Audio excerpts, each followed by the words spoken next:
दिवसापासून महाराष्ट्रात दलितांवरील अत्याचाराच्या घटना वाढतात आहे आणि याचाच निषेध करण्यासाठी मुंबईतले तरुण जे आहेत ते रस्त्यावरती उतरलेले आहेत। हे सगळे तरुण जे आहेत ते फेसबुकच्या माध्यमातून एकत्र आलेले आहेत आणि जातीयवाद्यांना कठोर शासन झालं पाहिजे अशी एक मागणी करत मुंबईच्या रस्त्यावरती उतरलेले आहेत। भायखळामधील राणीबागचा जो परिसर आहे तिथे या सगळ्या तरुण मुलांनी मोर्चा काढलेला आहे। शासनाकडे मागणी करतात आहे की हे जे जातीयवादी आहेत त्यांना कठोर शासन झालं पाहिजे, जे याच्या पाठीमागे त्यांना शिक्षा झाली पाहिजे। आपल्यासोबत ही सगळी तरुण मुलं आहेत, त्यांच्याशी आपण बातचीत करणार आहोत।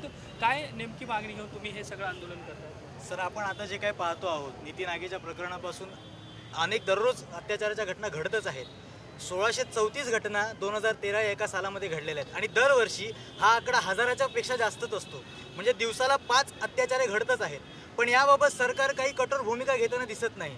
मुळातच ॲट्रॉसिटी कायदा इतका मजबूत असताना तो व्यवस्थित राबवलाच जात नाही आणि त्यामुळे आरोपी मोकाट सुटतात, आरोपींना आणखीन बळ मिळतं असे अन्याय अत्याचार करायला। तुम्ही सगळे कशा पद्धतीने एकत्रित आलात आणि काय नेमक्या मागण्या करतात? आता हे बदलतं युग आहे, ह्याच्यामध्ये हत्यारे देखील बदलत जातात आणि आंबेडकरी चळवळीमध्ये जर बघायला गेलं तर फेसबुकच्या माध्यमातून, ट्विटरच्या माध्यमातून हे जे काही जेवढे जाती अन्याय अत्याचार होतात त्या जाती अन्याय अत्याचाराविरोधात आम्ही कॅम्पेनिंग केली आणि त्यामध्ये आम्ही मुंबईच्या सडकांवरती इथे आम्ही हा मोठा मोर्चा काढलेला आहे।